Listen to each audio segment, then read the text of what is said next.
देवताले जी के कुत्ते।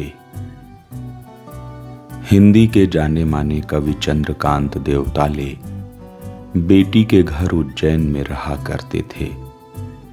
लिखने पढ़ने घूमने का बड़ा शौक था उन्हें। छोटे बड़े मिलाकर कई कुत्ते रहते उस घर में। इस बारे में कहा जाता है कुत्ते पालने की पहल उन्होंने नहीं की थी, बल्कि बेटी की इच्छा को सप्रेम स्वीकार किया था।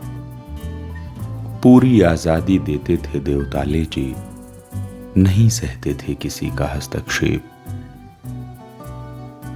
पालतू कुत्तों से मोह रहा देवताले जी को इसे भी सब जानते मानते हैं। एक बार उन्होंने दिवंगत कुत्ते को दफनाकर उसे इंसान जैसा सम्मान दिया था। बातों बातों में उसकी स्मृति उभर आया करती उनके चेहरे पर। मैंने भी फोन किया था देवताले जी को उनका कविता संग्रह पढ़कर। उन्होंने खुशी जाहिर करते हुए कहा था, तुम्हें बहुत प्रेम, घर आना। मैं जा नहीं पाया देवताले जी के घर उनके जीते। जाना चाहा कई बार, मगर स्नेह पाने लगने से पहले केवल परिचय बढ़ाने कैसे चला जाता उनके घर। फिर वही चले गए जल्दी उज्जैन और संसार से। देवताले जी के घर के कुत्ते भी दूसरे कुत्तों की तरह थे।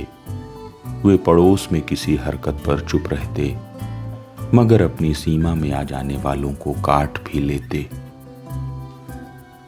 देवताले जी के कुत्तों ने जब किसी को काटा, बात पुलिस तक पहुंची, समाचार फैला।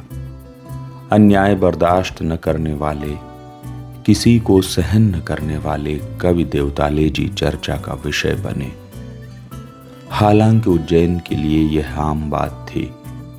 यहाँ किसी सड़क पर सुबह शाम देर रात काट सकते हैं घेर कर कुत्ते। कभी भी गाय के चलते इंसान हो सकता है दुर्घटना का शिकार। ऐसा देवताले जी के न रह जाने पर भी मेरे जानते एक बार हुआ।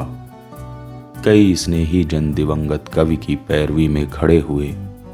जैसे तैसे मामले को संभाल लिया गया। देवताले जी यूं तो बड़े नेमी प्रेमी इंसान थे, लेकिन थोड़ा गुस्सा थोड़ा तंज भी सबके लिए रखते। उनके इस स्वभाव से लगता है अनुमान वे गुस्सा पालतू कुत्तों पर भी करते होंगे। भले कुत्ते उनके आगे कूं कूं करते, पूंछ हिलाते, हर संभव उनकी सुनते होंगे। देवताले जी को उज्जैन में सब पढ़ने लिखने वाले जानते, बहुत लोग मानते थे, लेकिन अधिकतर दूर ही रहते उनसे। उज्जैन से बाहर उन्हें अधिक माना जाता। देवताले जी जैसे उज्जैन में साहित्यिकों से जुड़े थे, वैसे ही प्रगतिशील लेखक संघ के अगुआ थे। अक्सर कहते, उज्जैन में प्रलेस का कुछ नहीं हो सकता। किसी युवा उत्साही के लिए उनकी एक अवश्य सलाह होती, लोग नहीं हैं प्रलेस के लायक उज्जैन में। उज्जैन को ठीक से देखिए तो गलत नहीं लगती देवताले जी की चेतावनी। एक दिन में या फिर रातों रात ऐसा नहीं बना होगा उज्जैन।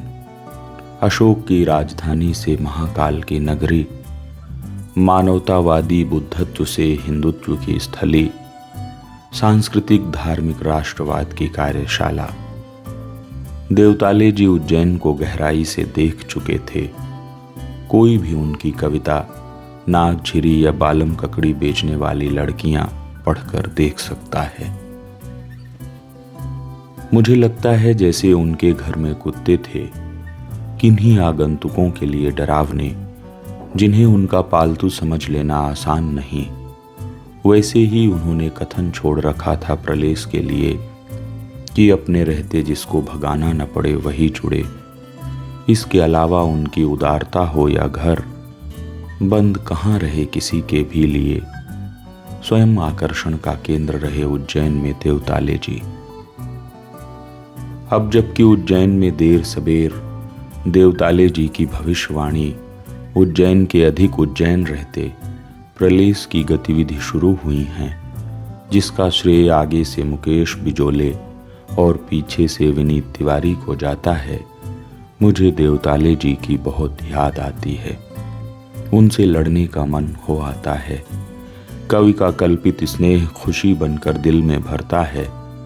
उनके घर में कुत्ते वैसे ही हैं, वही नहीं हैं आगमन की उपेक्षा या इंतजार में। मैं बाद में गया देवताले जी के घर। उनकी किताबों से ही उनकी बेटी ने मुझे कुत्तों से डरने नहीं दिया, भाई सा स्नेह मिला।